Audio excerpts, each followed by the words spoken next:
بسم اللہ الرحمن الرحیم۔ سیدنا امیر المومنین حضرت خلیفۃ المسیح الخامس ایدہ اللہ تعالی بنصرہ العزیز کا دورہ جرمنی 27 اگست سن 2023 بروز اتوار۔ رپورٹ عبدالماجد طاہر، ایڈیشنل وکیل التبشیر، اسلام آباد۔ اسلام آباد ٹلفرڈ سے سینکڑوں عشاق کی موجودگی میں اجتماعی دعا کے ساتھ روانگی۔ 4 سال بعد مسجد بیت الصبوح فرینکفرٹ جرمنی میں ہزاروں عشاق کے خلافت کی موجودگی میں ورود مسعود۔ آج جرمنی کے سفر کے لیے روانگی کا دن تھا۔ قبل ازیں حضور انور ایدہ اللہ تعالی بنصرہ العزیز نے اکتوبر سن 2019 میں جرمنی کا دورہ فرمایا تھا۔ پھر بعد ازاں کووڈ وبا کی وجہ سے گزشتہ سالوں میں جرمنی اور یورپ کے کسی بھی ملک کا سفر نہ ہو سکا تھا۔ اب 4 سال کے وقفہ کے بعد حضور انور ایدہ اللہ تعالی بنصرہ العزیز جرمنی کے سفر پر روانہ ہو رہے تھے۔ پروگرام کے مطابق صبح 10:05 پر حضور انور اپنی رہائش گاہ سے باہر تشریف لائے۔ حضور انور کو الوداع کہنے کے لیے صبح سے ہی احباب جماعت، مرد و خواتین ایک بڑی تعداد میں رہائشی حصہ کے بیرونی احاطہ میں جمع تھے۔ حضور انور جب باہر تشریف لائے تو ہر ایک نے اپنے پیارے آقا کا دیدار کیا اور شرف زیارت پایا۔ حضور انور ایدہ اللہ تعالی نے اجتماعی دعا کروائی۔ بعد ازاں اسلام آباد ٹلفرڈ کی حدود سے 5 گاڑیوں پر مشتمل قافلہ برطانیہ کے ایک ساحلی شہر ڈوور کی طرف روانہ ہوا۔ ڈوور برطانیہ کی ایک مشہور بندرگاہ ہے۔ لندن اور اس کے ارد گرد کے علاقوں میں آباد لوگ یورپ کا سفر بذریعہ فیریز اسی بندرگاہ سے کرتے ہیں۔ ڈوور شہر سے 11 میل قبل فوکسٹون کے علاقہ میں وہ مشہور چینل ٹنل ہے جو برطانیہ اور فرانس کے ساحلی علاقوں کو آپس میں ملاتی ہے۔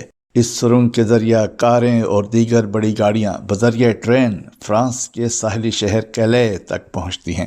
آج اسی چینل ٹنل کے ذریعہ سفر کا پروگرام تھا۔ اسلام آباد ٹلفرڈ سے مکرم رفیق احمد حیات صاحب، امیر جماعت UK، مکرم ڈاکٹر شبیر احمد بھٹی صاحب، نائب امیر UK، مکرم صدر صاحب مجلس انصار اللہ ڈاکٹر اعجاز الرحمان صاحب، مکرم عطاء القدوس صاحب ریجنل امیر، مکرم ناصر انعام صاحب پرنسپل جامع احمدیہ UK، مکرم اخلاق احمد انجم صاحب وکالت تبشیر، اور مکرم عبد القدوس عارف صاحب صدر مجلس خدام الاحمدیہ UK اپنی خدام کی سیکیورٹی ٹیم کے ساتھ حضور انور کو الوداع کہنے کے لیے چینل ٹنل تک قافلہ کے ساتھ آئے تھے۔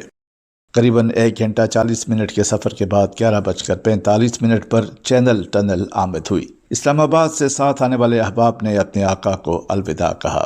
بعد ازاں امیگریشن اور دیگر سفری امور کی تکمیل کے بعد کچھ وقت کے لیے حضور انور ایدہ اللہ تعالی بنصرہ العزیز اسپیشل لاؤنج میں تشریف لے آئے۔ قریباً 1:05 پر قافلہ کی گاڑیاں ٹرین پر بورڈ کی گئیں۔ ٹرین 1:25 پر 140 کلومیٹر فی گھنٹہ کی رفتار سے فرانس کے ساحلی شہر کیلے کے لیے روانہ ہوئی۔ اس سرنگ کی لمبائی 31 میل ہے، جس میں سے 24 میل کا حصہ سمندر کی تہہ کے نیچے ہے۔ اس سرنگ کا گہرا ترین حصہ سمندر کی تہہ سے 75 میٹر یعنی 250 فٹ نیچے ہے۔ اب تک کسی بھی سمندر کے نیچے بننے والی ٹنل میں سے یہ دنیا کی سب سے بڑی اور لمبی ٹنل ہے۔ قریباً 35 منٹ کے سفر کے بعد فرانس کے مقامی وقت کے مطابق دوپہر 3 بجے فرانس کے شہر کیلے پہنچے۔ فرانس کا وقت برطانیہ کے وقت سے 1 گھنٹہ آگے ہے۔ ٹرین رکنے کے بعد قریباً 3 منٹ کے وقفہ سے گاڑیاں ٹرین سے باہر آئیں اور موٹر وے پر سفر شروع ہوا۔ پہلے سے طے شدہ پروگرام کے مطابق یہاں سے چند کلومیٹر کے فاصلہ پر واقع ایک پیٹرول پمپ کے پارکنگ ایریا میں جماعت جرمنی سے آنے والے وفد نے حضور انور ایدہ اللہ تعالی کا استقبال کرنا تھا۔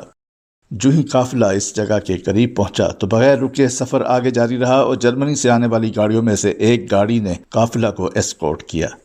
کیلے سے قریباً 55 کلومیٹر کا سفر طے کرنے کے بعد فرانس کا بارڈر کراس کر کے بیلجیم کی حدود میں داخل ہوئے اور مزید 53 کلومیٹر کا سفر طے کرنے کے بعد موٹر وے پر ہی بروژ کے علاقہ میں واقع ایک ہوٹل میں نماز ظہر و عصر کی ادائیگی اور دوپہر کے کھانے کا انتظام جماعت جرمنی نے کیا ہوا تھا۔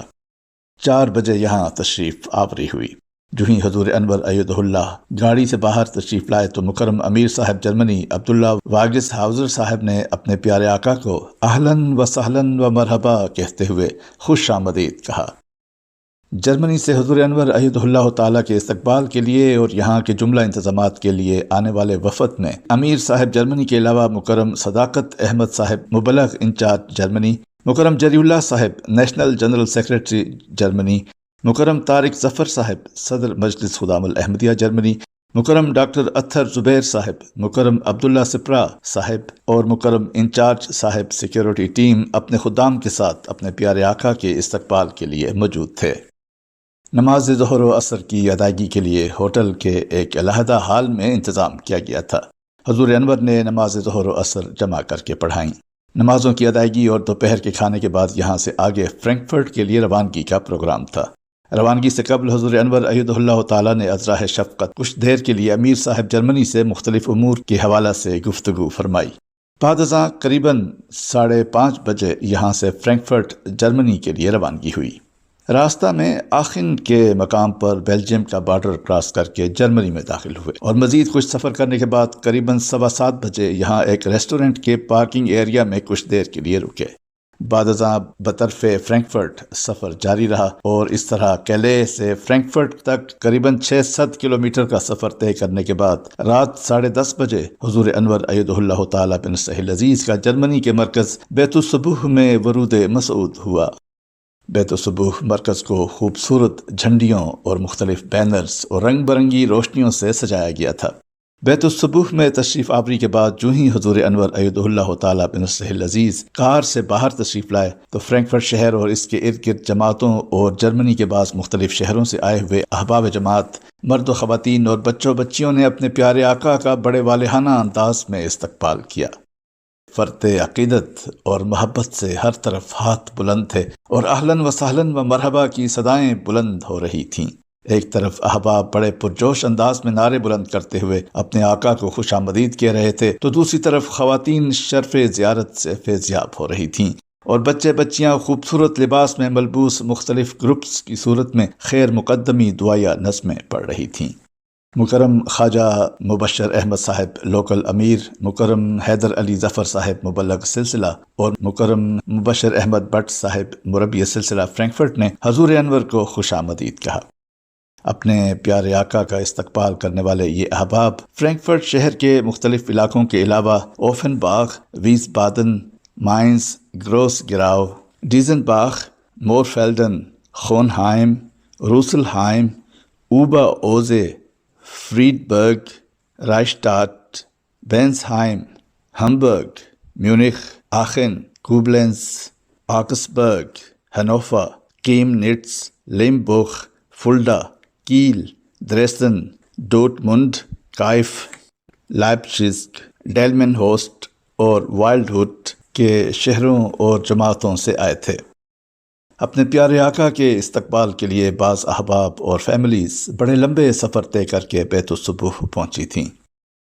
کائف سے آنے والے 200 کلومیٹر، آکسبرگ سے آنے والے 206 کلومیٹر، ہینوفا کی جماعت سے آنے والے احباب 347 کلومیٹر، جبکہ میونخ، لائپزگ، وائلڈ ہوڈ اور کیمنٹس کی جماعتوں سے آنے والے 400 کلومیٹر، ڈیلمن ہوسٹ سے آنے والے 430 کلومیٹر، ڈریسڈن سے آنے والے 450 کلومیٹر، ہمبرگ سے آنے والے احباب 500 کلومیٹر اور کیل سے آنے والے احباب 600 کلومیٹر کا لمبا سفر طے کر کے اپنے آقا کے استقبال کے لیے پہنچے تھے۔ جلسہ سالانہ میں شرکت کے لیے بیرونی ممالک سے مہمانوں اور وفود کی آمد کا سلسلہ جاری ہے۔ اب تک Pakistan, Argentina, India, Poland, Iran, Azerbaijan, Kazakhstan, Serbia, Nigeria, Ghana, Mali, Croatia, Togo, Burkina Faso اور میسیڈونیا سے آنے والے وفود اور احباب بھی استقبال کرنے والوں میں شامل تھے۔ استقبال کرنے والوں کی مجموعی تعداد 4000 سے زائد تھی۔ حضور انور ایدہ اللہ تعالیٰ نے اپنا ہاتھ بلند کر کے سب کو السلام علیکم کہا اور 2 رویہ کھڑے اپنے عشاق کے ہجوم کے درمیان سے گزرتے ہوئے اپنی رہائش گاہ پر تشریف لے گئے۔ 10:55 پر حضور انور ایدہ اللہ تعالیٰ نے تشریف لا کر نماز مغرب و عشاء جمع کر کے پڑھائیں۔ نماز کی ادائیگی کے بعد حضور انور ایدہ اللہ تعالیٰ اپنے رہائشی حصہ میں تشریف لے گئے۔ حضور انور ایدہ اللہ تعالیٰ کے استقبال کے لیے جرمنی کی مختلف جماعتوں اور بیرونی ممالک سے جو احباب پہنچے تھے ان سبھی نے اپنے پیارے آقا کی ابتدا میں نماز مغرب و عشاء ادا کرنے کی سعادت پائی۔ ان میں سے ایک بڑی تعداد ایسے خوش قسمت احباب اور نوجوانوں کی تھی جو گزشتہ 3-4 سال کے دوران پاکستان سے کسی ذریعہ سے یہاں تک پہنچے تھے، اور ان کی زندگی میں اپنے پیارے آقا کی ابتدا میں یہ پہلی نماز تھی۔ ان کے جذبات کی کیفیت بیان سے باہر ہے۔ یہ سبھی لوگ اپنی اس سعادت کے حصول پر بے حد خوش تھے اور ان انتہائی مبارک اور بابرکت لمحات سے فیضیاب ہو رہے تھے جو ان کی زندگیوں میں پہلی مرتبہ آئے تھے، اور ان پیاسی روحوں کی تشنگی دور کر رہے تھے۔ اپنے پیارے آقا کی ابتدا میں نماز ادا کرنے والوں کی تعداد بھی 4000 کے لگ بھگ تھی۔ بیت الصبح کے چاروں حال نمازیوں سے بھرے ہوئے تھے۔ اسی طرح بیرونی احاطہ بھی نمازیوں سے بھرا ہوا تھا۔ ان حالوں کے پیچھے اور دائیں بائیں بیرونی احاطہ میں جس کو جہاں جگہ ملی اس نے غنیمت جانا۔ جس کو صرف اتنی جگہ ملی کہ وہ صرف کھڑا ہو سکتا تھا تو اس نے کھڑے ہو کر نماز ادا کی۔ آج بیت الصبح میں عید کا سماں تھا۔ سارا ماحول خوشیوں اور مسرتوں سے بھرا ہوا تھا۔ اللہ تعالیٰ یہ برکتیں اور سعادتیں ہم سب کے لیے مبارک کرے، اور ہماری آئندہ نسلیں اور اولادیں بھی ان انعامات اور الہی فیوز سے ہمیشہ فیض پاتی رہیں، آمین۔ روزنامہ الفضل انٹرنیشنل، 20 ستمبر سن 2023، صفحہ 8 بقیہ صفحہ 7۔